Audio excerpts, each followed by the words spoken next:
Welcome to SLUMBERVERSE! Oh gee, another dimension of naps. Hey there, sleepyheads, glad to have you back. Before we slip into tonight's tale, I'd love to know where in the world you're watching from, and what time it is for you right now. On the night Sage was born, the aurora borealis painted impossible ribbons of emerald and violet across a main sky that had never known such lights. The fishing boats bobbed gently in Muscongas Bay, their hulls glowing like scattered jewels beneath the dancing curtains of color that should have been 1,000 miles north. In the small coastal hospital, where the scent of salt air mixed with the sterile brightness of new beginnings, something extraordinary was about to unfold. Nora McKenna felt it first in the bones of the lighthouse, a subtle vibration that traveled through 37 years of familiarity with every creak and whisper of the old tower. She had been sitting in her kitchen, hands wrapped around a cooling cup of chamomile tea, watching the lighthouse beam sweep its patient circle across the darkening water. The beam paused just for a heartbeat, and the porcelain cup in her weathered hands sang a single clear note against her wedding ring. She set the tea down carefully and listened with the deep attention of someone who had spent decades tending light in darkness. The call came 20 minutes later, Helena's voice tight with the particular breathlessness that comes between contractions. Nora's granddaughter was arriving, and the lighthouse beam flickered once more in acknowledgement, as if the old tower itself was holding its breath. By the time Nora reached the hospital, a gentle shimmer seemed to cling to the hallways like morning mist that refused to lift. The night nurse hummed unconsciously under her breath, a three-note melody she would carry for weeks without knowing why, while the fluorescent lights overhead softened to a warmer gold. In the delivery room, Elena gripped David's hand with the fierce concentration of someone calling a new soul into the world, and when Sage finally arrived at 11:47 p.m., her first cry threaded itself through the air with an impossible harmony. Every radio in the hospital flickered to life for exactly 3 seconds, filling the corridors with static that sounded almost like a lullaby, sung in a language older than words. The sound wasn't loud or startling. It was gentle, welcoming, like the universe itself whispering hello. Then silence returned, leaving only the soft beeping of monitors and the distant hush of waves against the harbor rocks. Nora stood at the nursery window, looking down at the small, perfect bundle that was her granddaughter, and felt recognition bloom in her chest like a flower opening to starlight. Sage's breathing was steady and calm, but beneath that gentle rhythm, Nora heard something else, the long note that lives behind all other notes. The cosmic frequency she had been catching glimpses of her entire life during the quiet hours of lighthouse keeping. The baby's eyes were closed, dark lashes resting against cheeks still flushed with the effort of being born, but her tiny hand reached towards something invisible in the air above her, fingers curling as if grasping a strand of light. Outside the hospital window, the lighthouse beam swept across the bay, and with each turn, it flickered in perfect synchronization with Sage's breathing, a silent conversation between the ancient beacon and the newest soul on Earth. Elena and David were good people, practical souls who worked at the town bank and dreamed of suburban safety and predictable tomorrows. But when they brought Sage home, and the copper kettle began humming whenever she was hungry, when their old radio started picking up frequencies that made the walls vibrate with gentle music, they exchanged worried glances over morning coffee. Love doesn't always prepare you for magic, and magic doesn't always announce itself politely. Nora's offer came wrapped in the comfortable language of helping hands and shared responsibilities. The lighthouse cottage was large enough for visitors, she said, and she could use the company. Perhaps Sage would benefit from growing up near the sea, where strange things were simply part of the landscape, and no one questioned why the tide pools glowed softly when curious babies crawled near them.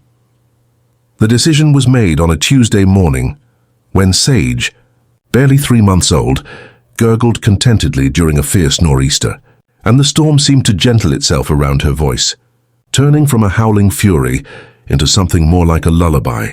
Elena looked at David.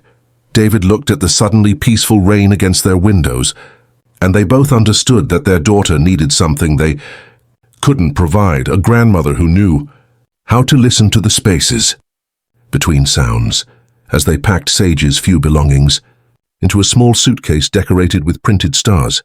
The lighthouse beam visible through their kitchen window pulsed once, twice, then settled into its eternal rhythm. Somewhere in the cottage by the sea, Nora was already warming milk and humming half-remembered songs, preparing to welcome home a child who carried the universe's own lullaby in her small, perfect lungs.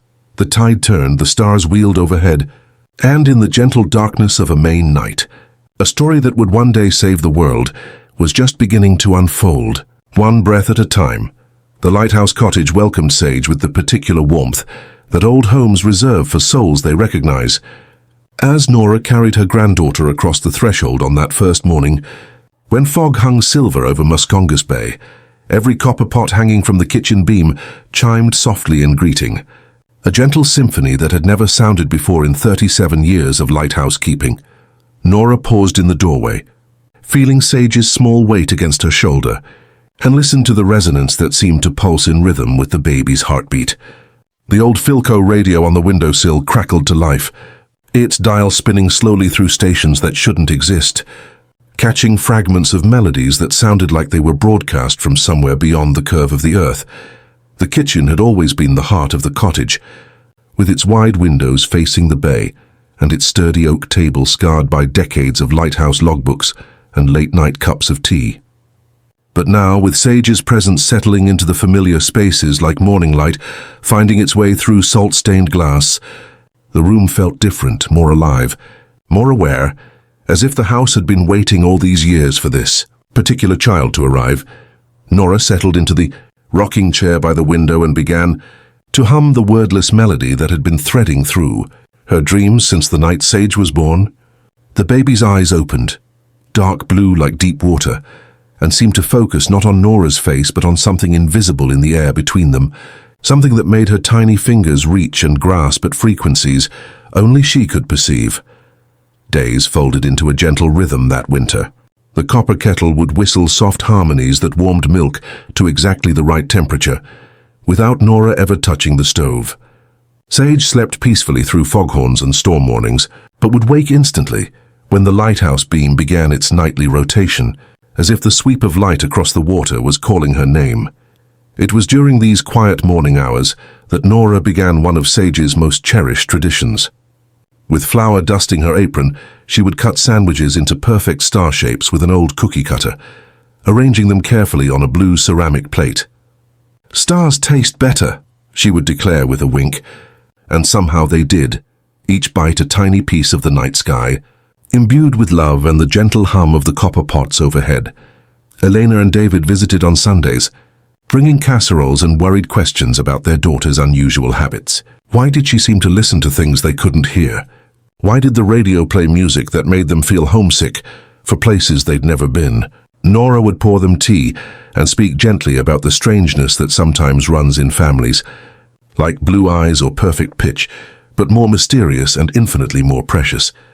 By the time Sage was crawling, she had learned to navigate the cottage with the determination of someone moving toward a beloved sound. She would stop before the copper pots and lift her hands like a tiny conductor, and the closest pan would answer with a new tone. The floorboards never creaked under her small hands and knees, as if the old wood was cushioning her journey from room to room. Other children, when they occasionally visited with their parents, found Sage a little strange. She didn't chase balls or shout with glee. Instead, she would stop mid-play, her head tilted slightly, as if listening to something only she could perceive.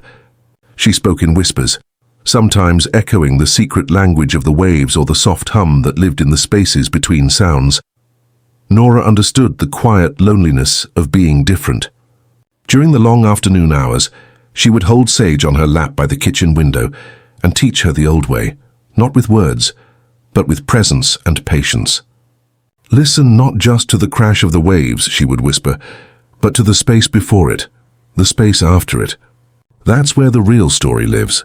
Sage's first spoken word came in late spring, carried on the soft spill of lilac through the open window. She was watching the lighthouse beam roll across the wall at dusk, a pale band that faded and returned, the room breathing with it. "Again," she said almost to herself, like a wish to repeat a favorite part of a song.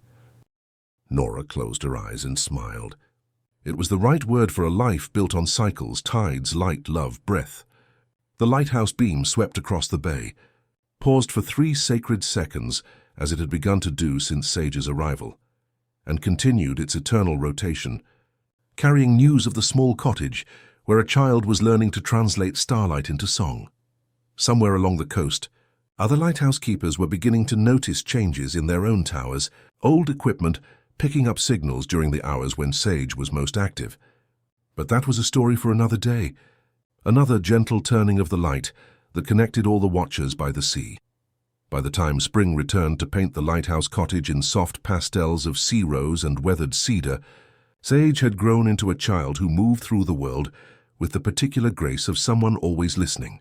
Her 5th birthday came with apple blossoms and the return of the puffins to the outer islands, and Nora marked the occasion not with loud celebration, but with a quiet recognition that her granddaughter was beginning to understand the gift that hummed beneath her small ribs like a second heartbeat. The first time other people truly noticed was during the great gull rescue of that spring morning. Their fishing line, tangled and cruel, had wrapped around the wing of a young herring gull, leaving the bird frantic and struggling against the lighthouse rocks. Sage found it while collecting smooth stones for Nora's kitchen windowsill, and without thinking, she knelt beside the frightened creature and began to hum, a low, steady melody that seemed to rise from the stones themselves. The gull's wild thrashing slowed, then stopped entirely, as if Sage's voice had wrapped around its panic like gentle hands. Nora appeared with wire cutters and careful fingers, but it was Sage's continuing hum that kept the bird still while the line was cut away. When the gull finally spread its freed wings and lifted into the salt bright air, it circled the lighthouse once as if offering thanks, before disappearing into the morning sky. Old Captain Morrison, mending nets nearby, had watched the entire scene with the quiet attention of someone who had spent 40 years reading the sea's moods. "That child's got something special," he told his wife that evening over supper. "Birds listen to her like she's speaking their own language." Word traveled gently through the fishing community, the way news of safe harbors and good fishing grounds always did, not as gossip, but as useful information. When Sage walked through town with Nora, buying supplies or visiting the post office, fishermen would tip their caps with a particular respect, usually reserved for lighthouse keepers and weather predictors. They began calling her Little Keeper, though she was still too young to understand the weight of that. Title. School came in September, with its rows of small desks and the particular brightness of children learning to shape letters with careful pencils. Sage went because Nora believed in being rooted in both the ordinary world and the extraordinary one, but the classroom felt strange after the infinite space of sea and sky. The other children seemed to speak in sharp, bright voices that cut through air without listening to what the air might want to say back. During morning circle time, when Mrs. Henderson asked about the weather, Sage would pause before answering, tilting her head slightly as if consulting something invisible in the corner of the room. "The wind is carrying news from the north," she might say softly. "It tastes like snow, but not yet. Maybe next week." The other children would exchange glances, not unkind but puzzled, as if Sage were speaking a language they almost but not quite understood. It was Tommy Brewster who first put words to what everyone felt. "She talks like she's singing," he announced during recess, his 5-year-old honesty cutting straight to the heart of things. "Even when she's just talking, it sounds like music." And it was true. Sage's voice carried harmonies that made adults lean closer and children grow quiet without knowing why. The loneliness came gradually, the way fog rolls in from the sea. While other children played tag and shouted with the pure joy of movement, Sage would sit beneath the old oak at the edge of the playground, listening to conversations only she could hear. The patient murmur of roots drinking from underground streams, the whispered gossip of leaves sharing news carried on the morning breeze. Nora understood this particular sadness. During the quiet afternoon hours, she would hold Sage on her lap by the kitchen window and teach her about the spaces between sounds. "Listen not just to the crash of the wave," she would whisper, "but to the moment before it breaks, the silence after it settles. That's where the ocean keeps its deepest secrets." And Sage would close her eyes and hear it, the held breath before impact, the space where possibility lived before becoming reality. In these moments, the loneliness transformed into something else, something that felt less like isolation and more like a special kind of belonging to the vast, patient rhythms that governed tides and stars, and the turning of lighthouse beams across dark water. On stormy nights, when the wind howled around the cottage and waves crashed against the rocks below, Sage would stand at her bedroom window and hum along with the weather. Her voice would weave through the chaos, finding harmonies in the storm's fury, and gradually so subtly that no one noticed except the ships fighting to find harbor. The wind would gentle just enough for lighthouse beams to cut through the darkness with perfect clarity. The cottage settled around them like an embrace, copper pots singing their quiet welcome, the old radio catching frequencies that shouldn't exist but somehow did. And in the patient turning of seasons, Sage grew into her gift the way flowers grow toward light, naturally, inevitably, with the deep wisdom of things that know their purpose even before they understand their power.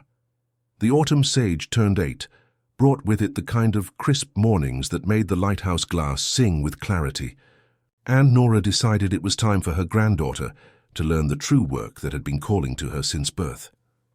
They began with the simple rituals that kept the light faithful, sweeping salt from the iron stairs, polishing brass fittings until they gleamed like captured sunlight, and recording weather patterns in the logbook, whose pages smelled faintly of ink and decades of careful attention. But these surface lessons were just the beginning.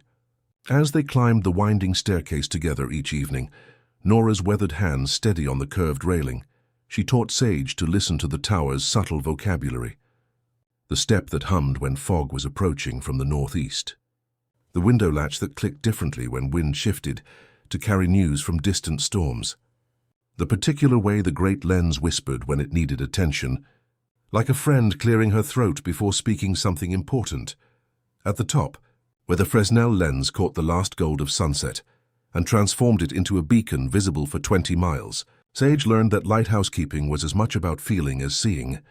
Nora showed her how to place her palm against the brass pedestal at the center of the lantern room, where a subtle vibration rose through skin and bone, the pulse of light itself, steady as a heartbeat, patient as tides. Feel that? Nora would whisper, her own hand covering Sage's smaller one. That's not just electricity, child. That's the frequency that connects every lighthouse on every coast, all of us tending the same essential brightness. And Sage could feel it, a gentle tugging in her chest that synchronized with the beam's rotation, as if her own heartbeat was somehow keeping time with lights she had never seen, tended by keepers she would never meet. When Sage hummed along with this feeling, something extraordinary happened. The lighthouse beam would grow subtly warmer, its reach extending just a little farther into the darkness, and the copper weather vane on the cottage roof would sing a single, clear note of acknowledgement. She discovered she could tune the beam not just by adjusting mechanical settings, but through a more subtle internal calibration, humming a low, resonant note that seemed to rise from the very core of her being until the light itself responded, softening its frequency like a lullaby settling over troubled water. The effects rippled outward in ways that felt like gentle magic. Ships in the harbor began reporting unusually peaceful crossings when Sage was tending the light. The local fishing fleet, without conscious decision, started timing their returns to coincide with her presence in the tower. Captain Morrison was the first to put words to what they all felt. "That little keeper of yours," he told Nora one morning at the harbor store, "she's got a way of making the water remember how to be gentle." Word traveled along the coast in the quiet way that important news spreads among those who make their living from the sea. Other lighthouse keepers began reporting similar phenomena. Subtle improvements in visibility during fog, fewer groundings on familiar rocks, a general sense that the waters near their lights were somehow more forgiving. Phone calls were exchanged between stations, careful conversations about unusual readings and equipment that seemed to be performing beyond its specifications. It was during these evening lessons that the old Philco radio began its most intriguing behavior. A few minutes before midnight, it would stir from its corner, the dial backlighting itself with a mild, honey glow. Not a station exactly, but a pattern. Soft bursts, long pauses, a cadence that felt like footsteps approaching on wet sand. Sage would sit beside it with the lighthouse logbook open, pencil hovering, keeping a second record in the margins. Not weather this time, but listening notes in the plainest words she had. Gentle tapping, like rain practicing, not lonely. Nora watched these developments with the patient attention of someone who had been expecting them all along. She began sharing stories of other keepers, women mostly, who had learned to tune their lights to frequencies that did more than warn of rocky shores. Miriam on Block Island, whose light had guided 3 generations of lost fishing boats home through impossible fog. Catherine near Bar Harbor, whose beacon had once prevented a ferry collision by pulsing a warning pattern that both captains felt in their bones rather than saw with their eyes. "We're all part of something larger," Nora would explain as they sat together in the lantern room, her voice barely audible above the steady whoosh of the rotating lens, a conversation that's been going on for as long as humans have needed to find their way home in the dark. "Your voice, child. It's not separate from this work. It's the newest note in a very old song." As winter deepened and the sea wore its pewter face, Sage continued her apprenticeship with the patient dedication of someone learning a craft that felt as natural as breathing. She memorized the rhythm of the lens rotation, learned to anticipate weather changes that would require adjustments to the light's intensity, and discovered that her voice could help the beacon cut through atmospheric disturbances that would normally scatter its beam. On the longest night of the year, as snow fell in fat, silent flakes that caught the lighthouse beam like falling stars, Sage stood at her usual place beside the great lens. The radio's midnight pattern had grown more complex lately, the pauses shorter, a faint harmony threading the static like the line of a horizon appearing and disappearing behind low mist. She didn't try to solve it, remembering Nora's lessons about patience and allowing patterns to reveal themselves in their own time. The lighthouse beam swept across the bay, paused for its customary 3 seconds, a habit it had developed since Sage's arrival, and continued its eternal rotation.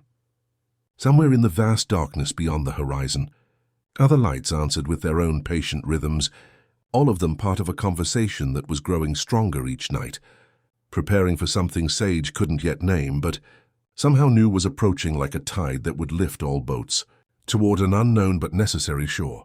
The night of Sage's 13th birthday arrived, wrapped in the kind of crystalline clarity that made stars look close enough to touch, each one humming with a frequency she could almost but not quite hear.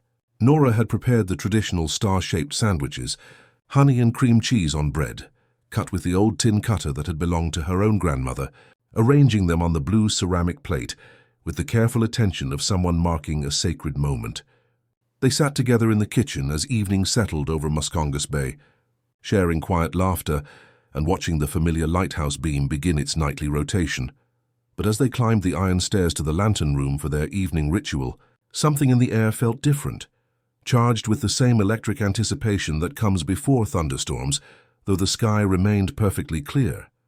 The old Philco radio began its midnight stirring earlier than usual, the honey glow behind its dial spreading with unusual intensity, and Sage felt a loosening in her chest, as if a window long painted shut had finally been opened.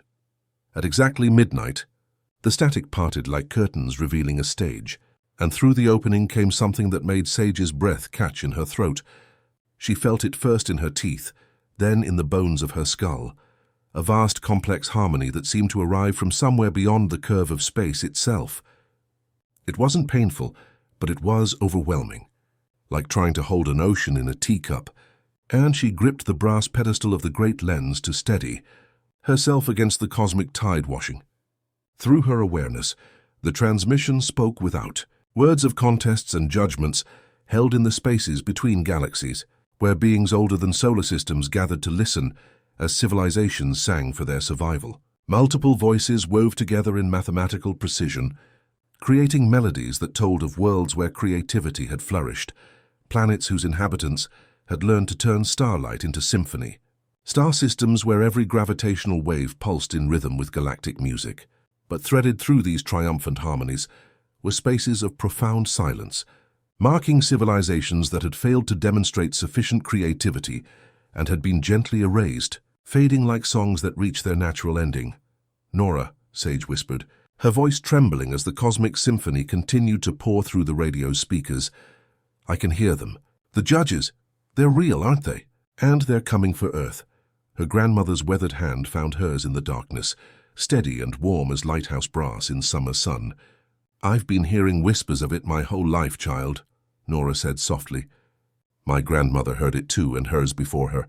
"It's time you understood what we really are." From the pocket of her cardigan, Nora withdrew a small tin box, its painted lid worn to a soft blur of a lighthouse that could have been theirs or any keeper's beacon. Inside lay a stack of thin pages folded into careful thirds, their edges brown with age, along with a brass tuning fork gone dusky with years and a compass whose needle quivered not toward magnetic north, but toward something far more mysterious. "These are the listening notes," Nora explained as Sage unfolded the top page with trembling fingers. "Records kept by the women in our line going back generations. We're Earth's early warning system, cosmic lighthouse keepers, who listen for the songs that announce when our world will be tested." The handwriting was careful and measured, with small crescendos and diminishing marks in the margins, like quiet weather notations in music. At the top, a date from decades earlier. Below it, phrases that Sage somehow understood without having learned them. Reminders about breathing before certain patterns. Notes that whales answered for 3 nights after new tones appeared. And one line that read simply, "Do not fear the pauses. They are invitations." Through the radio's continuing transmission, Sage began to understand the true scope of what was approaching. Every 1,000 years, the cosmic judges selected a world to participate in their contest of creativity and harmony. Earth's turn was drawing near. Not tomorrow, but soon enough that the universe was already beginning to hum with anticipation, frequencies shifting like tides before a storm. When the judges finally arrived, humanity would have exactly 24 hours to produce a song worthy of preservation. Sage struck the tuning fork gently against her palm, and its clear, simple tone rose through the lantern room. The radio answered immediately with a shimmer of recognition, and the compass needle trembled before pointing directly at her heart. In that moment, she understood that all the years of listening, all the lessons in frequency and harmony, all the nights spent learning to tune lighthouse beams to impossible frequencies had been leading to this single realization. She was not just a lighthouse keeper's apprentice.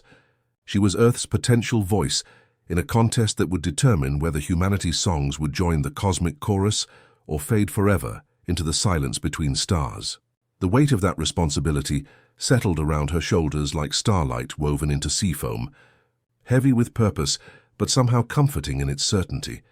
As the cosmic transmission began to fade and the lighthouse beam resumed its patient rotation, Sage closed the tin box carefully and looked out at the star-scattered darkness beyond the lantern room windows.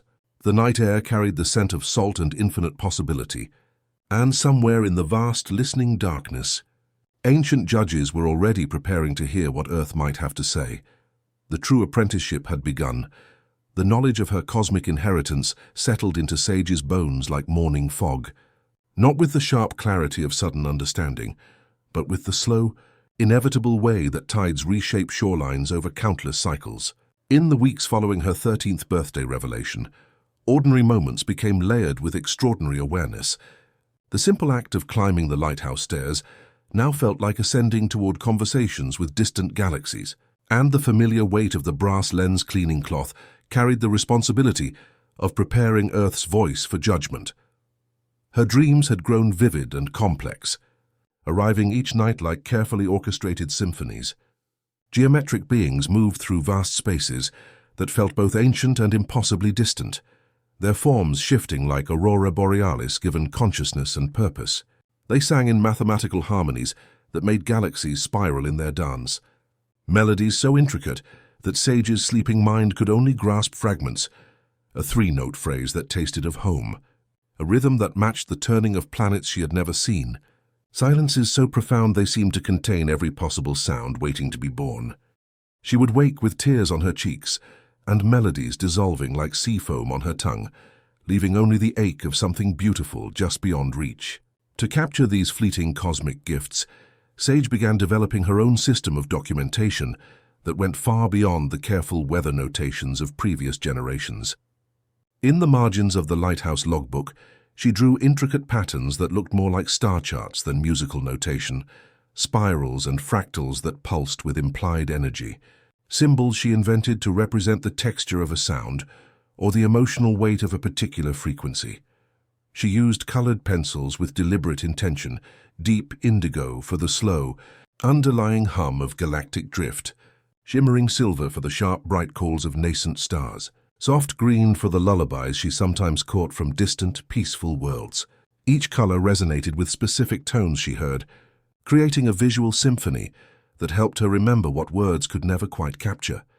The practical work of lighthouse keeping became her anchor in this expanding cosmos of responsibility. Nora, understanding the particular burden of carrying knowledge too large for one person, emphasized the importance of daily rituals. Great purpose, she would say while teaching Sage to adjust the lens for optimal clarity, is built from small acts of faithfulness. The universe may sing its grandest songs, but the lighthouse still needs tending. And so Sage learned to ground herself in the tactile world, the smooth coolness of brass fittings, the salt-sweet scent of sea air, the steady pulse of the beacon as it swept across dark water. During the most overwhelming moments, when cosmic harmonies threatened to dissolve her sense of individual identity, she would place her palm against the lighthouse's central column and feel the ancient rhythm that connected every beacon on every coast, all of them tending the same essential brightness. It was during one of her solitary afternoon walks along the rocky shore that she encountered the companion who would help bridge the gap between her earthly existence and cosmic calling. The seal appeared on a Tuesday, when March wind cut sharp across the bay, its dark head bobbing among the waves with the patient attention of someone who had been waiting for exactly this moment. When Sage knelt on the wet rocks and began to hum the three-note phrase from her dreams, the seal answered with a sound that was part bark, part song, and entirely recognition. They began meeting every afternoon after that, sharing melodies that seemed to translate between terrestrial and cosmic languages. The seal would respond to her dream fragments with variations that taught her how Earth's own creatures had always been part of the universal chorus, their voices weaving through the vast symphony that connected all living things. Through these wordless conversations, Sage began to understand that she was not alone in her cosmic awareness. Other sensitive souls were beginning to stir, drawn by frequencies they couldn't quite name but somehow recognized. Their former NASA engineer had written to Nora about signals that brushed the edge of deep space arrays, patterns that felt uncannily alive. A marine biologist reported whales singing in mathematical sequences that corresponded to no known behavior. The network was expanding quietly, naturally, like lighthouse beams finding each other across vast distances of dark water. On storm-torn nights, Sage practiced what she had begun to think of as her true work. Standing in the lantern room while wind howled around the tower, she would hum low, resonant notes that seemed to rise from the very core of her being. The lighthouse beam would respond, its frequency softening until it cut through atmospheric disturbance with impossible clarity, and ships fighting to find harbor would somehow discover that the water had grown gentler, more forgiving of their desperate navigation. As autumn deepened and the cosmic transmissions grew stronger, Sage felt the approach of something vast and patient, like a tide that would lift all boats toward an unknown but necessary shore. The universe was preparing for Earth's turn in the ancient contest, and she was learning to carry not just her own voice, but the collective song of a world that had no idea it needed to sing for its survival. The years between Sage's 13th birthday revelation and her 16th summer unfolded like a slow, patient song, each season adding new harmonies to her understanding of the cosmic inheritance that hummed beneath her ribs. The knowledge of Earth's approaching test had settled into her daily rhythms not as burden, but as purpose, the way lighthouse keepers learn to carry responsibility for safe passage without letting the weight of it dim their essential brightness. During these growing years, Sage's abilities deepened with the natural progression of someone learning to speak a language she had always heard but never fully understood. The cosmic transmissions grew stronger and more frequent, arriving now not just at midnight, but threading through afternoon fog and dawn light, teaching her to recognize the subtle differences between galactic frequencies. Her documentation system evolved into something that resembled both star charts and musical notation, colored spirals and fractals that captured the emotional texture of sounds that existed beyond human hearing. The lighthouse cottage had become a quiet beacon for sensitive souls who found themselves drawn to its frequencies without quite understanding why. Letters arrived from former NASA engineers who heard impossible signals, marine biologists documenting whale songs that followed mathematical sequences, and musicians who woke with melodies they had never learned but somehow remembered. Nora would read these letters aloud during their evening tea, and Sage would add the writers' names to a growing list of those who might understand when the time came for Earth to find its voice. It was on a rain-soft afternoon in late spring, when Sage had just turned 16 and the lighthouse beam was cutting through mist that tasted of distant storms, that Rowan appeared at their kitchen door. He stood there with water dripping from dark hair and a guitar case slung across his shoulder, looking like someone who had been walking toward this particular threshold for years without knowing his destination. His van had given up 3 miles down the coast road, surrendering with a mechanical sigh that felt less like breakdown and more like arrival. He had walked the rest of the way following something he couldn't name, a pull that felt like homesickness for a place he had never been, a melody that seemed to rise from the very stones beneath his feet. "I'm looking for the lighthouse keeper," he said when Nora opened the door, his voice carrying traces of places that felt both distant and familiar. But as he stepped across the threshold, every copper pot hanging from the kitchen beam chimed softly in greeting, just as they had the day Sage first arrived as an infant. The old Philco radio stirred from its corner with unusual warmth, and through the kitchen window, the lighthouse beam flickered once in acknowledgement. Rowan paused, tilting his head with the particular attention of someone who had spent years listening to the spaces between sounds. "Your house has quite a voice," he said quietly, and Sage felt her breath catch. In all her 16 years, no one outside the family had ever noticed the cottage's subtle music, the way it responded to certain presences with gentle harmonies that most people dismissed as settling wood or wind through loose shingles. Over coffee and star-shaped sandwiches, the truth emerged in the comfortable way that important revelations often do. Rowan was a traveling folk musician who had spent 3 years following what he called the underground railroad of forgotten songs, collecting melodies from lighthouse keepers and fishing communities, retired sailors and weather watchers who carried music that felt older than the towns where they lived. From his guitar case, he withdrew a notebook filled with musical notation that made Sage's heart skip, pages covered with symbols and markings that looked remarkably similar to her own cosmic documentation. Spirals and fractals that seemed to pulse with implied energy, colors used to represent the texture of sounds that couldn't be captured in traditional notation. When he finally tuned his guitar and began to play, something extraordinary happened. The instrument seemed to resonate not just with itself, but with the cottage's invisible frequencies. Each string found harmony with the copper pots overhead, and when he strummed a simple chord that sounded like sea foam and starlight, Sage began to hum along without conscious decision. Her voice wove through his guitar work with the natural ease of someone who had been waiting her entire life for this particular harmony. The lighthouse beam outside flickered in perfect synchronization with their music, and somewhere in the space between his earthly melodies and her cosmic awareness, a bridge began to form that would prove essential to Earth's survival. They spent the following weeks in a comfortable dance of shared music and meaningful silences. Rowan taught Sage about earthly songs, the blues that spoke of human sorrow, folk tunes that carried generations of stories, simple lullabies that eased children into sleep.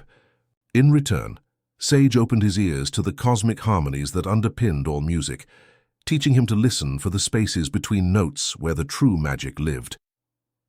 Unlike others who found her strangeness unsettling, Rowan was fascinated by Sage's ability to hear the universe's voice.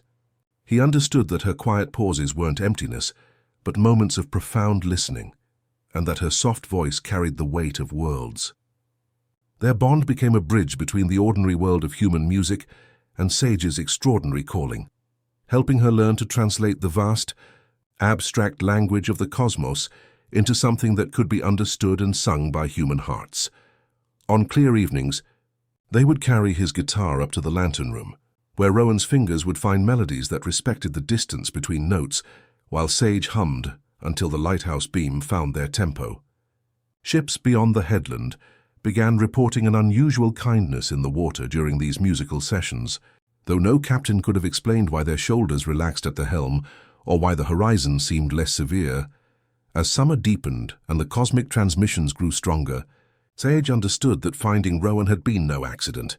The universe was gathering its instruments, preparing for the symphony that would determine Earth's place in the cosmic chorus.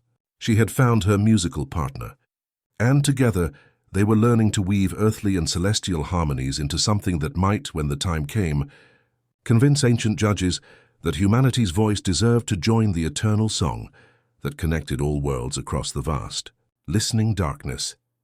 As summer deepened into the golden hues of early autumn, something began to shift in the invisible currents that flowed around the lighthouse cottage. The music that Sage and Rowan created together in the lantern room seemed to send gentle ripples across distances that couldn't be measured in miles, reaching souls who had spent years listening for something they couldn't name, but somehow recognized when it finally called to them. The first to arrive was Dr. Elena Vasquez, a former NASA engineer whose early retirement had been prompted by her persistent fascination with signals that her colleagues insisted couldn't exist.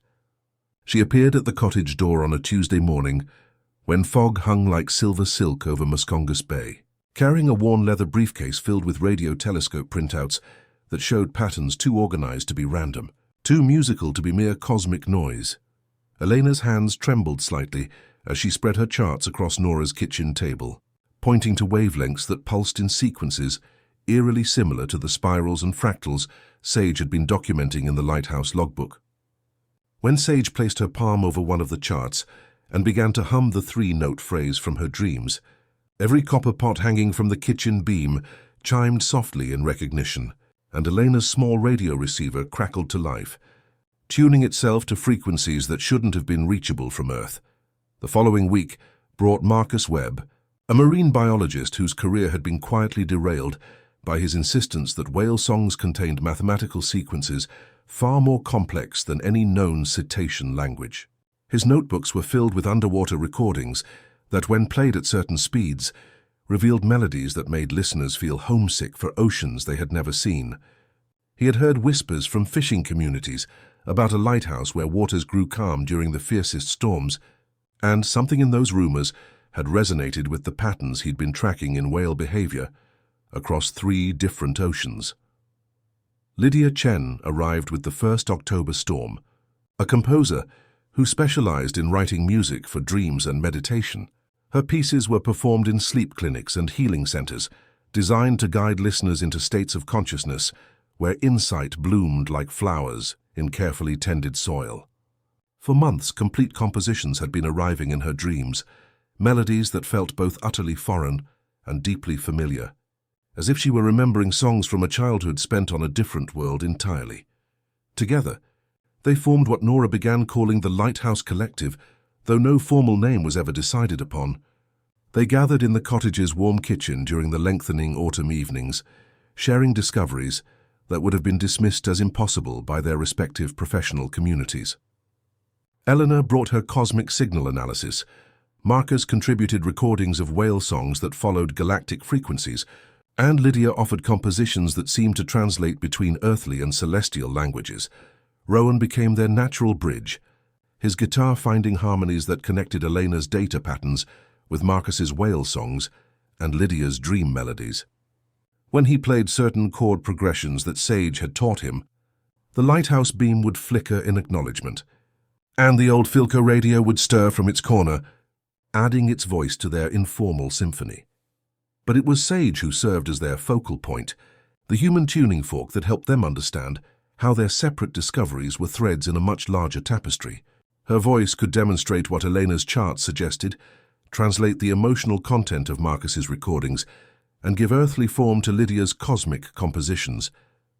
During their evening sessions, as October wind whispered around the cottage and the lighthouse beam swept its patient circle across dark water, they began to piece together a picture of what was approaching. The cosmic judges were not distant observers, but active participants in a universe-wide conversation that had been ongoing since stars first learned to sing. Civilizations that demonstrated sufficient creativity and harmony were invited to join this eternal chorus, their voices adding new melodies to the vast symphony that governed the dance of galaxies.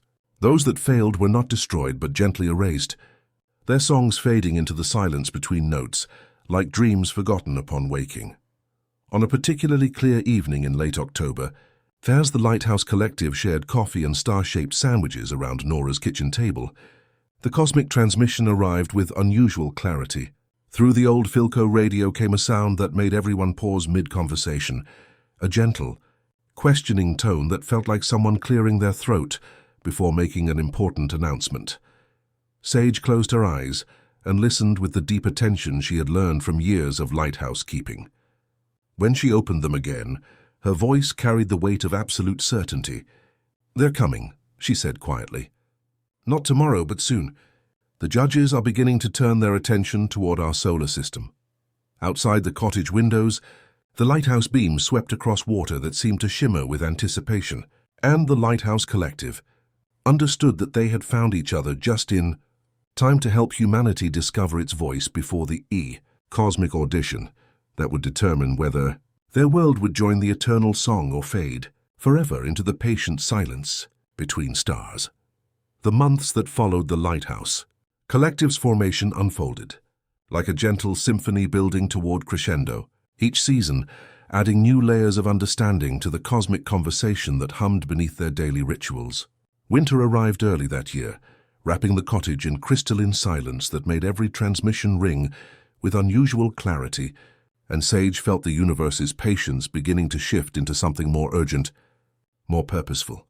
The cosmic signals no longer whispered only at midnight, but threaded through morning fog and afternoon light, arriving with the steady insistence of tides that could not be ignored. Eleanor's equipment caught patterns that pulsed in rhythm with the lighthouse beam, while Marcus documented whale songs that had grown increasingly complex, as if the great cetaceans were also preparing for something their ancient memories recognized. Lydia's dream compositions arrived with such clarity that she could transcribe them note-perfect upon waking. Melodies that seemed to translate between earthly and celestial languages. It was during the deepest part of winter, when snow fell in fat, silent flakes that caught the lighthouse beam like falling stars, that Nora's time came with the gentle inevitability of a tide reaching its natural turning point.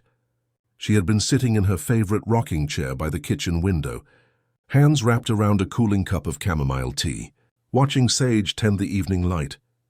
With the quiet satisfaction of someone who had successfully passed along everything that mattered most, her last breath was a soft sigh that harmonized perfectly with the distant cry of a gull, and Sage felt it more than heard it, a subtle shift in the cosmic frequencies, a beautiful note fading from the universal symphony, only to become part of the deeper harmony that holds all memories. The lighthouse beam flickered once in acknowledgement, and every copper pot hanging from the kitchen beam chimed softly, as if the cottage itself were offering a gentle farewell. The Lighthouse Collective gathered not in sorrow, but in quiet reverence, sharing stories of Nora's unwavering belief in the music that lived between thunder and silence. Rowan played a melody that wove together earthly farewells with cosmic welcome, and the townspeople brought casseroles and the particular comfort that comes from communities who understand loss as part of the larger rhythm that carries everyone forward. With Nora's peaceful departure, Sage stepped fully into her role as keeper. Her name officially entered beneath her grandmother's in the lighthouse ledger, though the community had known for years where the light's true listening lived. The cosmic transmissions responded to this transition by growing stronger and more direct, as if the universe had been waiting for Sage to stand in that singular space of complete responsibility. During the long winter evenings that followed, as the Lighthouse Collective worked together in the cottage's warm kitchen, Sage began receiving transmissions of unprecedented clarity. The messages arrived not as sound but as understanding that bloomed in her awareness like flowers opening to starlight, explaining the ancient pattern that governed the cosmic conversation she had been hearing since birth. Every 1,000 years, beings older than galaxies moved through space with the patient certainty of tides, approaching worlds that had reached sufficient complexity to participate in the universal chorus. These cosmic judges were not destroyers but curators, listeners who had witnessed the birth and death of countless civilizations and added the worthy voices to an eternal symphony that governed the dance of stars. When they finally arrived and Sage understood with bone-deep certainty that Earth's turn was approaching within the year. They would announce themselves with a display that would make Aurora Borealis dance at noon and cause every piece of electronic equipment on the planet to briefly harmonize. From that moment, humanity would have precisely 24 hours to produce a song worthy of preservation, a single voice that could represent the creative essence of an entire species. Civilizations that demonstrated sufficient creativity and harmony were invited to join this eternal chorus, their voices adding new melodies to the vast symphony that connected all conscious life across the singing cosmos. Those that failed were not destroyed but gently erased, their songs fading into the silence between notes like dreams forgotten upon waking.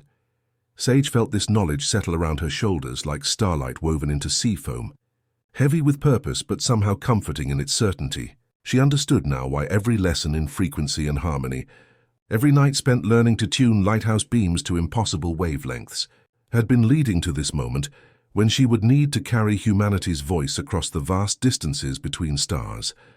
When she shared this revelation with the Lighthouse Collective the following morning, they received it with the calm acceptance of people who had been expecting exactly this news. Elena nodded as if confirming calculations she had been running for months. Marcus smiled with the satisfaction of someone whose theories had finally been validated.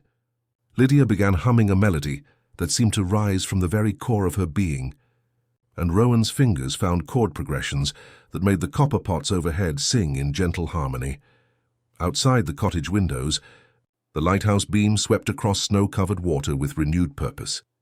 And somewhere in the vast listening darkness beyond the horizon, ancient judges continued their patient approach toward a small blue world that was about to discover whether its voice deserved to join the eternal song that connected all worlds across the singing cosmos. The deep song was rising, and Earth's audition had begun. The deep song had been rising for months like a tide that lifts all boats toward an inevitable shore. And on a Tuesday morning in late spring, when coffee was brewing in kitchens around the world, and children walked to school with backpacks full of ordinary dreams, the cosmic judges finally announced their presence with the gentle authority of dawn breaking over familiar waters. Sage felt them first as a shift in the universal frequency she had been hearing since birth, a vast attention turning toward Earth like the slow, patient gaze of beings who had witnessed the birth and death of countless civilizations. She was standing in the lighthouse cottage kitchen, hands wrapped around a cooling cup of chamomile tea, when every copper pot hanging from the beam began to chime softly in harmonious recognition, and the old Philco radio stirred from its corner with unusual warmth, its honey glow spreading like sunrise through salt-stained windows. The sky above every major city suddenly bloomed with aurora displays that defied all earthly explanation, ribbons of emerald and violet and gold dancing at noon, while electronic equipment across the planet briefly harmonized in a three-note chord that made every person who heard it feel homesick for places they had never been.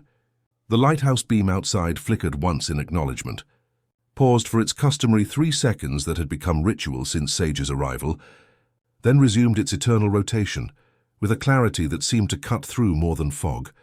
Massive geometric beings materialized in Earth's atmosphere like crystalline aurora, given consciousness and purpose, their forms shifting with the slow, deliberate grace of ancient music made visible. They were beautiful in a way that made hearts ache with recognition, patient as the spaces between stars, and their voices created harmonies that turned the sky itself into a vast musical instrument. They hovered without shadow above harbors and high deserts, listening with the deep attention of entities who had learned to distinguish between noise and genuine expression across countless worlds. The message arrived not as words but as understanding that bloomed simultaneously in every human consciousness, gentle but absolutely clear. Humanity had 24 hours to produce a song worthy of preservation, a single voice that could represent the creative essence of an entire species. The cosmic judges were not destroyers but curators, beings who recognized the difference between performance and authentic expression of a civilization's soul. As governments convened emergency sessions and musicians argued about genres and styles, each convinced their particular form of expression best represented humanity's creative spirit. The Lighthouse Collective gathered in the cottage kitchen with the calm certainty of people who had been preparing for exactly this moment. Elena arrived with her equipment, humming in perfect synchronization with the cosmic frequencies, her charts showing patterns that pulsed in rhythm with the lighthouse beam. Marcus brought recordings of whale songs that had grown increasingly complex overnight, as if the great cetaceans were adding their voices to Earth's preparation. Lydia's dream compositions felt complete now, waiting for the voice that could give them earthly form. Rowan appeared at the kitchen door with water beading on his jacket like dew on seagrass, carrying his guitar case and the particular presence of someone who understood that this moment required not explanation but faithful accompaniment. He set fresh bread on the blue ceramic plate, cut it with the same mindful care Nora had used for star-shaped sandwiches, and rested his hand on the guitar case as if greeting an old friend at a threshold he had always known he would cross. Outside the cottage windows, the world responded with everything Sage had expected and feared. Politicians demanded military solutions to beings who existed beyond the reach of earthly weapons. Religious leaders proclaimed divine judgment, while scientists frantically attempted communication protocols with entities who had already stated their purpose with perfect clarity. The cacophony of human disagreement threatened to become the only song Earth offered to the waiting cosmos. But Sage had spent her entire life learning to listen to the spaces between sounds, and she understood what the cosmic judges were truly seeking. Standing at the kitchen window, watching the lighthouse beam cut through air that now shimmered with cosmic attention, she felt the weight of every voice on Earth, depending on her ability to translate human experience into universal harmony. The geometric beings dimmed politely when confronted with spectacle, like courteous guests excusing themselves from conversations not meant for them. The aurora displays brightened again when a kindergarten class somewhere sang off-key to their terrarium turtles. The pattern became clear to anyone willing to listen for longer than comfort usually allows. The judges were not impressed by technical virtuosity or dramatic proclamations, but by the authentic voice of consciousness, learning to express its deepest truths. As evening approached and the Lighthouse Collective prepared to climb the iron stairs to the lantern room, Sage opened the small tin box that held her family's legacy. The brass tuning fork looked older than words, as though it remembered being ore and fire in careful hands. She struck it gently against her palm, letting the clear tone bloom and fade, and the lighthouse beam answered with a warmth it reserved for true north. The 24 hours were moving as hours do, steady and fair, and there was no sense of countdown in the cottage, only of approach, like a boat whose wake arrives at your feet before the hull grows large. Somewhere in the vast listening darkness beyond the horizon, ancient judges waited with the patience of entities who had heard the songs of a million worlds, ready to discover whether Earth's voice carried the quiet wisdom that makes consciousness, worthy of joining the eternal symphony, connecting all worlds across the singing cosmos. As twilight painted the sea in soft blues and silvers, the Lighthouse Collective climbed the familiar iron stairs together, each step carrying the weight of preparation that had been building since Sage's 13th birthday revelation. The lantern room welcomed them with its usual warmth, brass fittings gleaming like captured starlight, the great Fresnel lens catching the last gold of sunset and transforming it into a beacon that tonight would reach far beyond the curve of Earth's horizon.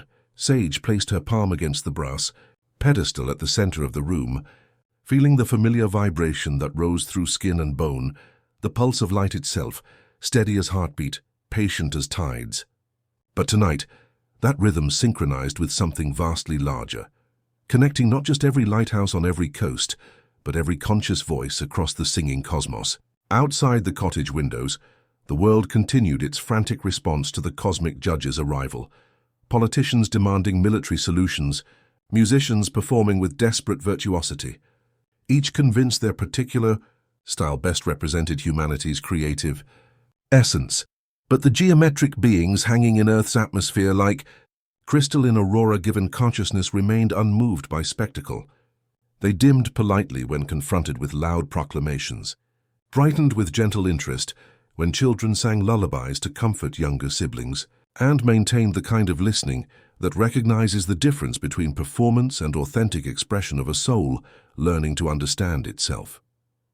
Elena arranged her equipment with quiet reverence, the small array humming in perfect synchronization with the cosmic frequencies. her charts showing patterns that pulsed in rhythm with the lighthouse beam.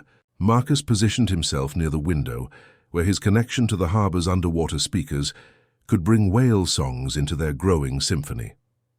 Lydia sat with her dream compositions spread across her lap, melodies that had been arriving in her sleep for months, waiting for the voice that could give them earthly form. Rowan tuned his guitar with the careful attention of someone, preparing not for performance but for translation, the delicate work of carrying human tenderness across the vast distances between stars. As full darkness settled over Muscongas Bay and the lighthouse beam began its eternal rotation, Sage opened the small tin box that held her family's legacy. She withdrew the folded pages of listening notes, finding the line that had waited all this time for tonight. Do not fear the pauses. They are invitations. The brass tuning fork felt warm in her palm, as if it remembered being ore and fire and careful hands that had shaped it for exactly this moment. We won't try to impress them, Sage said softly, her voice carrying the clear resonance of someone who had spent years learning to listen to the spaces between sounds. They've heard the loud songs of conquest and the proud anthems of empires. They're listening for something else, something small and true and deeply human. We don't need to create a new song.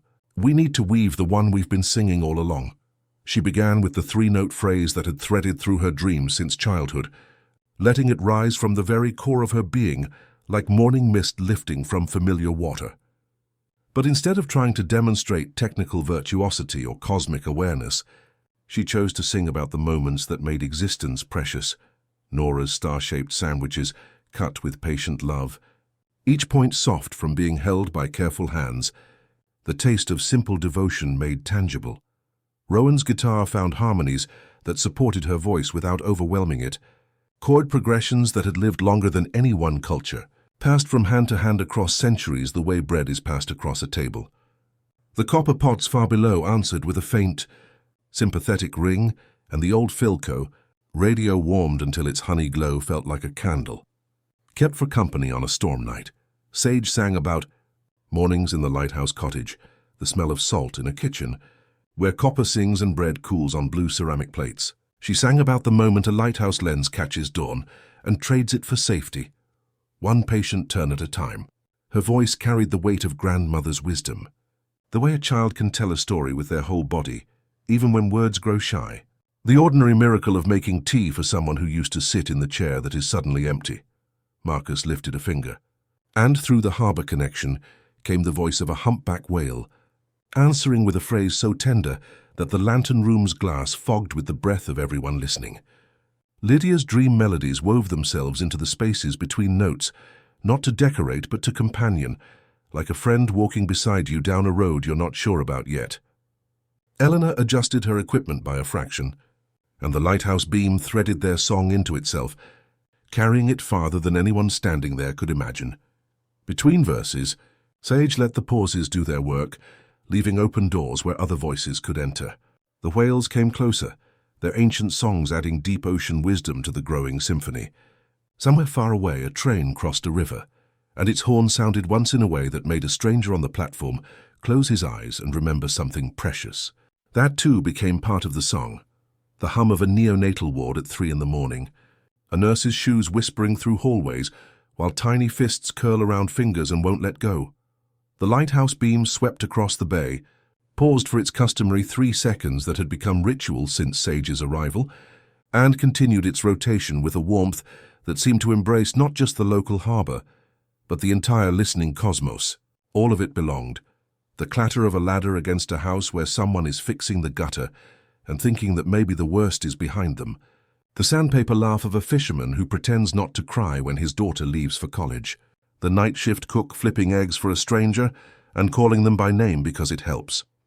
As Sage's voice rose and fell like tides carrying messages between shore and horizon, the cosmic judge's geometric forms pulsed with something that felt unmistakably like recognition.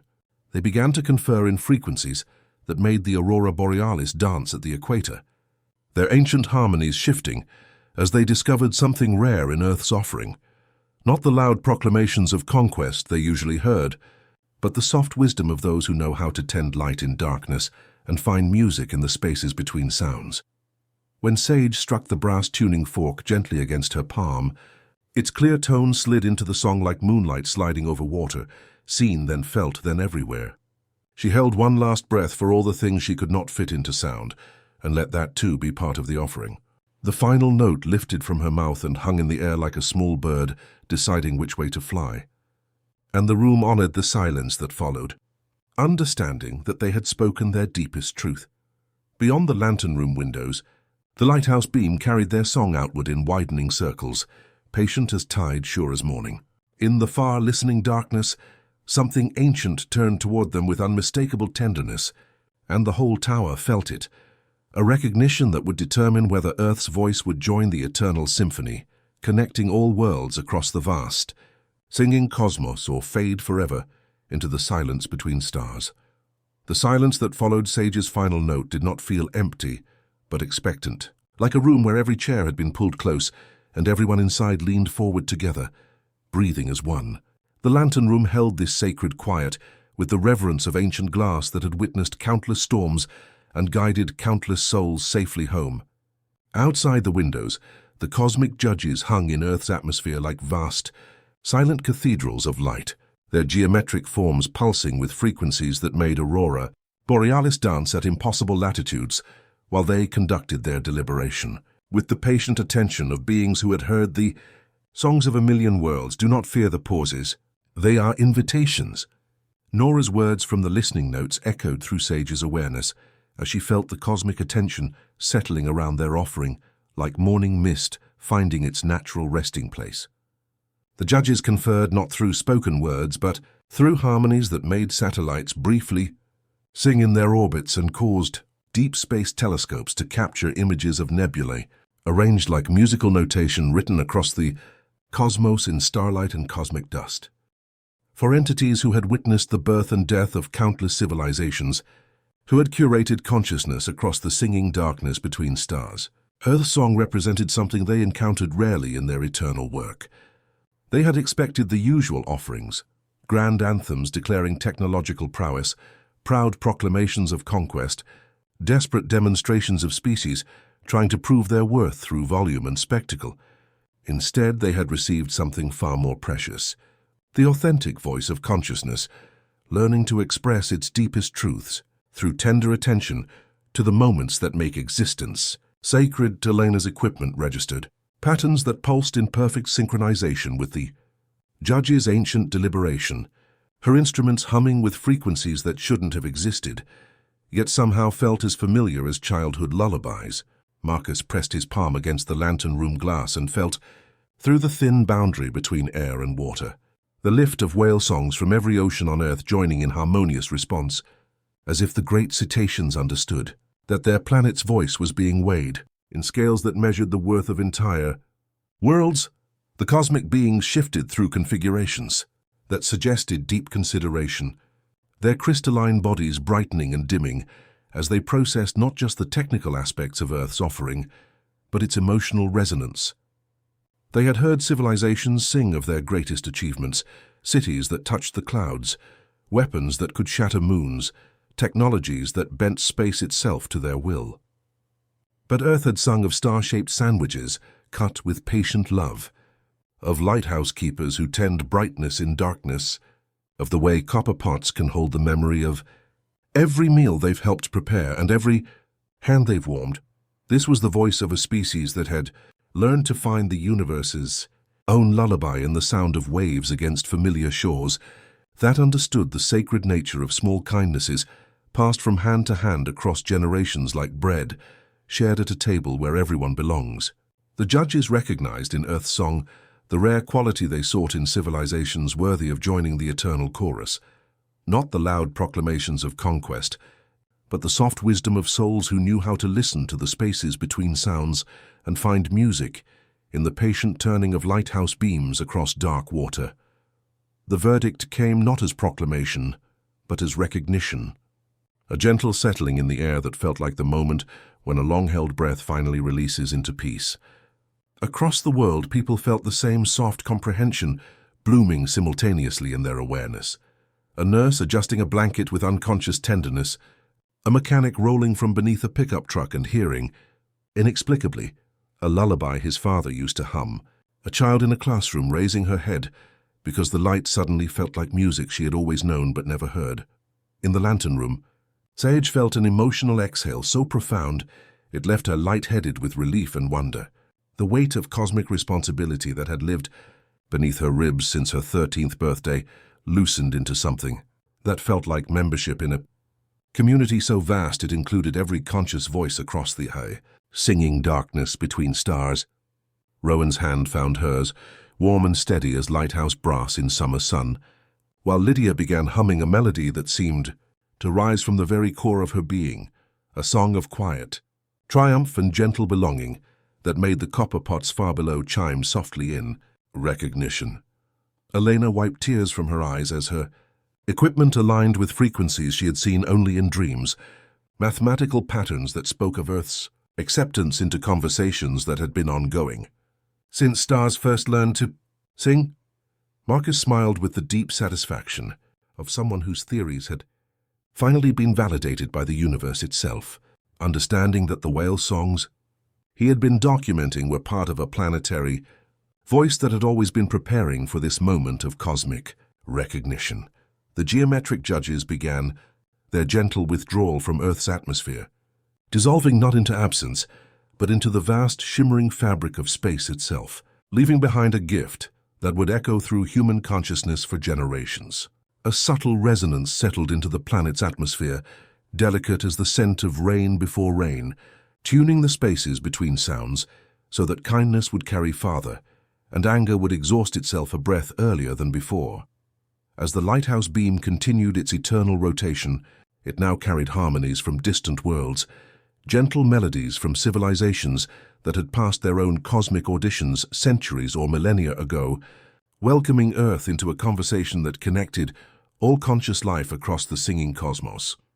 The old Philco radio hummed with unusual warmth, occasionally catching fragments of transmissions from worlds whose names existed only in harmonies that made listeners feel homesick for places they had never been. People around the world reported sleeping more peacefully that night, as if Sage's cosmic lullaby had left a permanent echo in Earth's atmosphere that would help humanity remember its connection to the vast symphony governing the dance of galaxies. Children woke from dreams of geometric beings who sang in colors that had no earthly names, while musicians found themselves humming melodies they had never learned but somehow remembered from the deepest chambers of their hearts.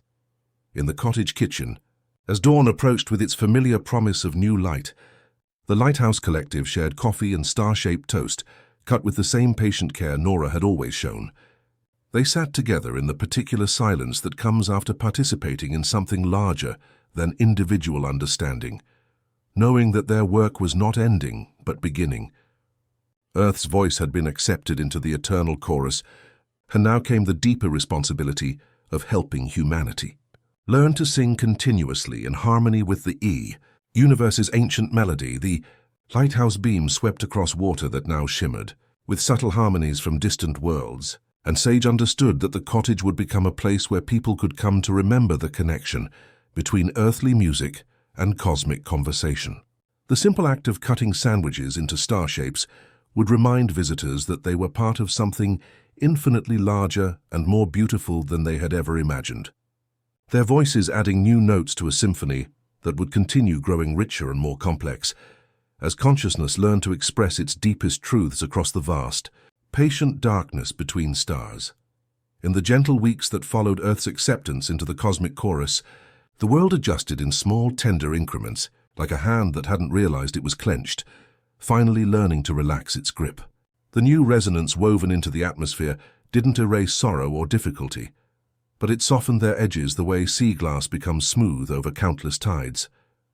People woke from dreams filled with geometric patterns and melodies that faded upon waking yet left behind a lingering sense of peace, as if Sage's cosmic lullaby had left a permanent echo that would help humanity remember its connection to the vast symphony governing the dance of galaxies.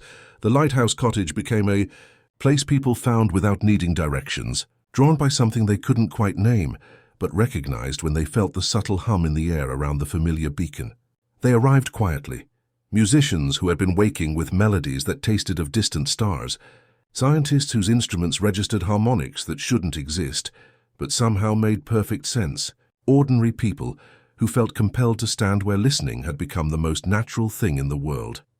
Sage welcomed each visitor with the same patient attention she gave to the lighthouse beam, offering star-shaped sandwiches cut with the careful love Nora had taught her, and listening with the deep receptivity that comes from years of tending light in darkness.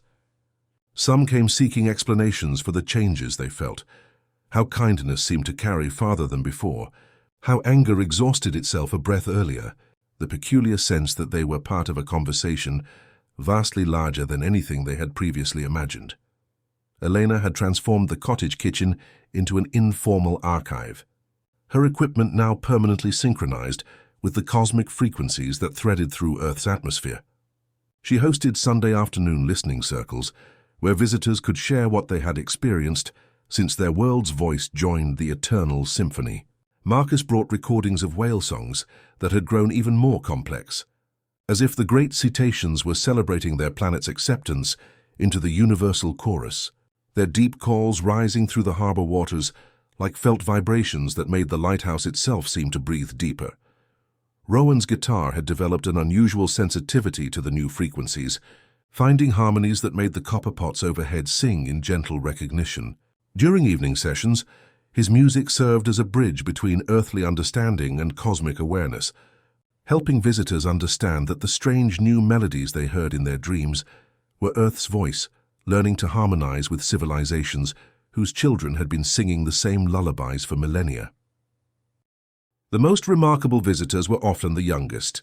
A child named Mina arrived one afternoon with her mother, standing silently in the kitchen until the copper kettle sang a single clear note. She had the careful posture of someone accustomed to being told she was too sensitive, too dreamy.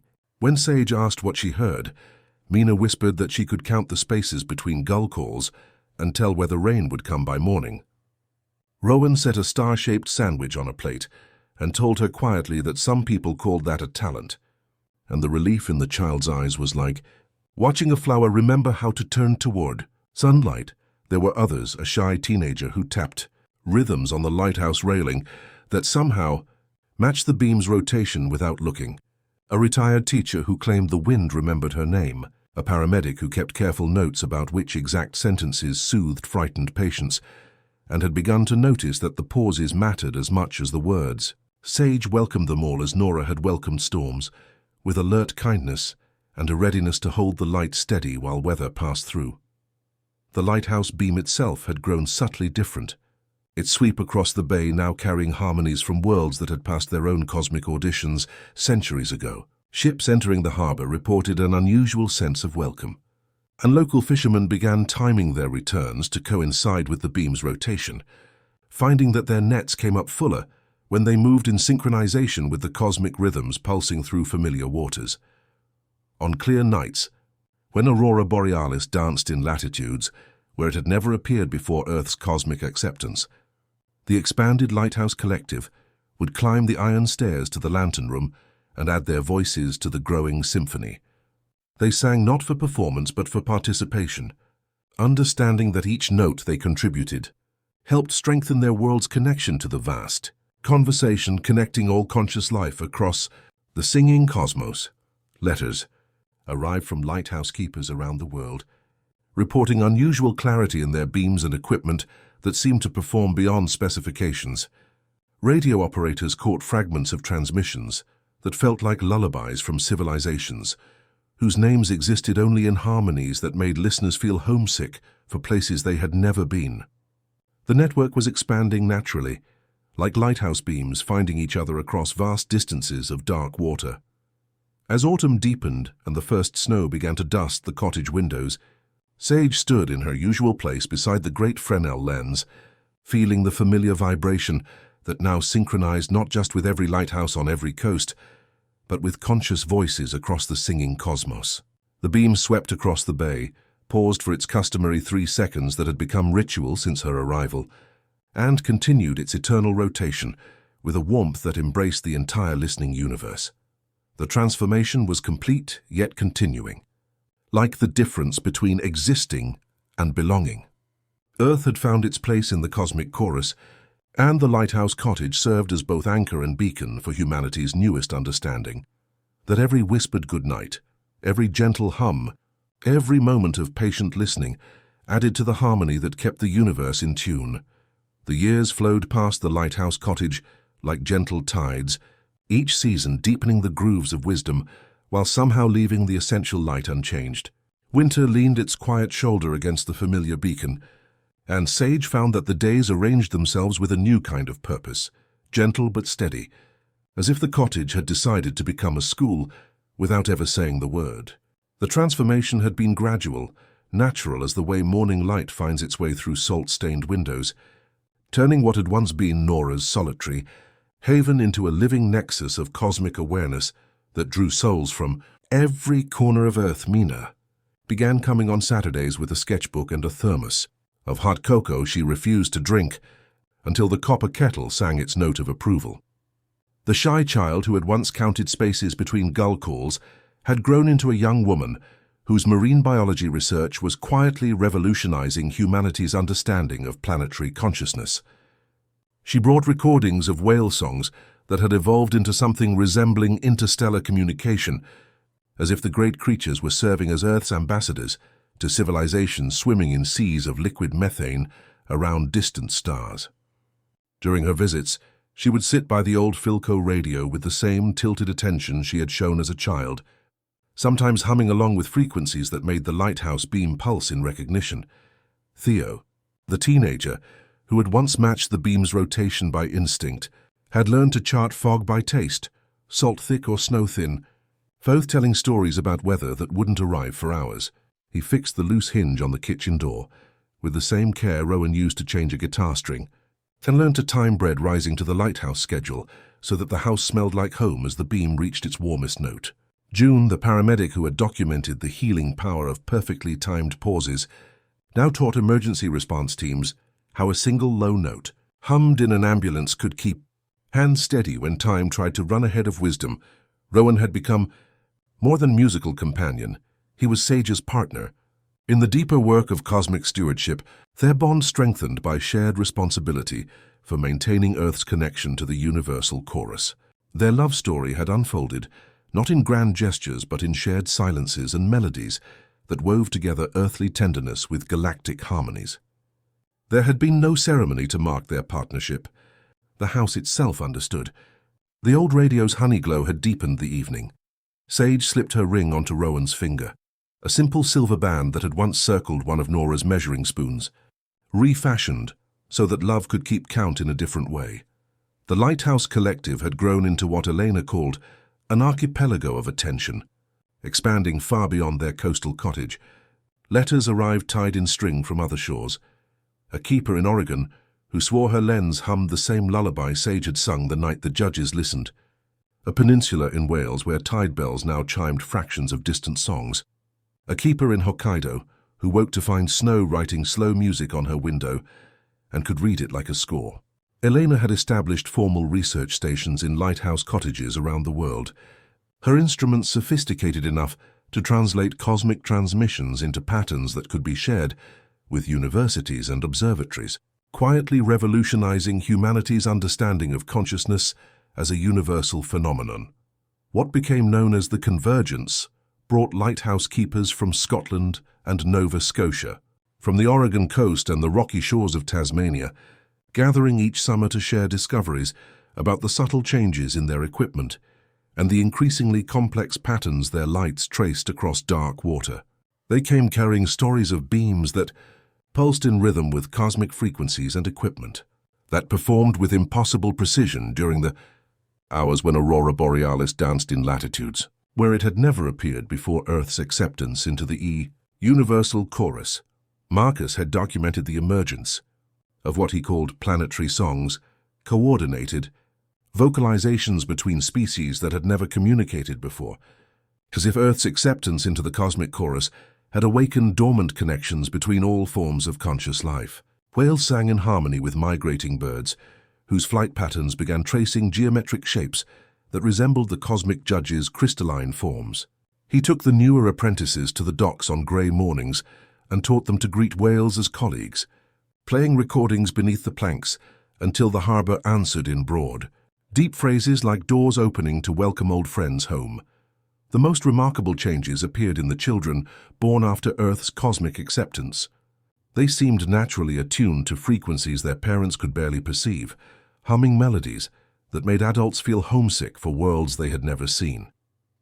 These young voices carried an intuitive understanding of the connection between earthly kindness and cosmic harmony, as if they had been born already knowing that every gentle word spoken in darkness added to the symphony governing the dance of galaxies. Sage welcomed them all as Nora had welcomed storms, with alert kindness and a readiness to hold the light steady while weather passed through. Teaching came as naturally to Sage as listening had. She started with small faithful acts: how to walk the iron stairs without hurrying your breath, how to talk to brass until it shines its best face back at you, how to hold a tuning fork like a bird, firm enough to keep it safe, gentle enough to let it sing. She taught them to notice the spaces between sounds, sending them to the cliff path to count the quiet between wave and wave, to feel how long the ocean holds its breath. They returned with cheeks cold and eyes bright, carrying notes that sounded like weather made patient. One storm came with a different intention, not cruel but insistent, the sky tuned to a chord that made windows thoughtful. Sage gathered everyone in the lantern room and asked them to place their palms on the brass pedestal. "Don't brace against it," she said. "Lean with it." They breathed together, and Rowan found the note that lives under thunder. Lydia wove a thread of melody through it, thin and sure as fishing line. Marcus tapped the railing in a patient pattern the whales had taught him, and June counted the seconds between flashes until her voice became metronome and mercy. The storm remembered itself, choosing to be weather rather than warning. In the morning, the beach was strewn with driftwood shaped like punctuation, commas, ellipses, a question mark that made Mina laugh out loud. As the years accumulated like layers of sea glass, smoothed by countless tides, Sage felt the approach of her own life's natural turning. She was not afraid.